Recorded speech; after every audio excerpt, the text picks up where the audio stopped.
వైకుంఠ ఏకాదశిని పురస్కరించుకుని ఉత్తరాంధ్ర ప్రసిద్ధ పుణ్యక్షేత్రం రామతీర్థానికి భక్తులు పోటెత్తారు. తెల్లవారుజాము నుంచే ఆలయానికి చేరుకుని ప్రత్యేక పూజలు నిర్వహించారు. పూజలతో పాటు రామతీర్థం కొండపై గిరి ప్రదక్షిణ చేశారు.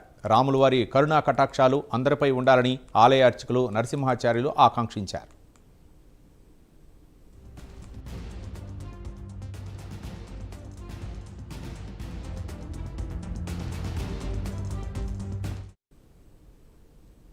ప్రసిద్ధ పుణ్యక్షేత్రం విజయనగరం జిల్లా రామతీర్థంలో ప్రతి సంవత్సరం కూడా ముక్కోటి ఏకాదశి నాడు స్వామివారికి ముక్కోటి ఏకాదశి అనగానే వైకుంఠంలో శ్రీమన్నారాయణకి ముక్కోటి దేవతలు స్వామివారిని ఉత్తరాముఖంగా దర్శనం చేసుకుంటారు.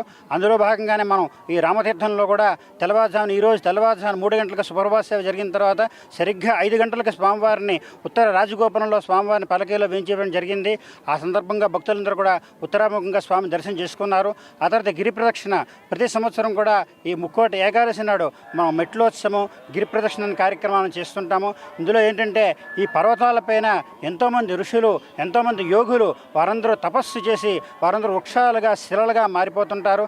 అంతేకాకుండా ఈ ప్రాంతంలో స్వామివారు సంచరించిన ప్రదేశము ఈ పర్వతం పైన కూడా స్వామి పాండవులు తిన్న ప్రదేశాలు ఆనవాళ్లు గుట్ట ఉన్నాయి. అలాగే స్వామి కూడా ఈ ప్రాంతంలో సంచరించారు. ఈ స్వామివారి సంచరించిన ప్రదేశంతో పాటు ఈ యోగులు వీరందరినీ కూడా మనం ప్రదక్షిణ చేసినట్టుగా ఈ గిరి ప్రదక్షిణ మనం చేసుకుంటుంటాము. ఈ కార్యక్రమంలో ప్రతి భక్తులు కూడా స్వామివారి ఆశీస్సులు పొందాలని కోరుకుంటున్నాం. మన ఉత్తరాంధ్ర మరో భద్రాద్రిగా బాసిల్లుతూ ఉన్నది.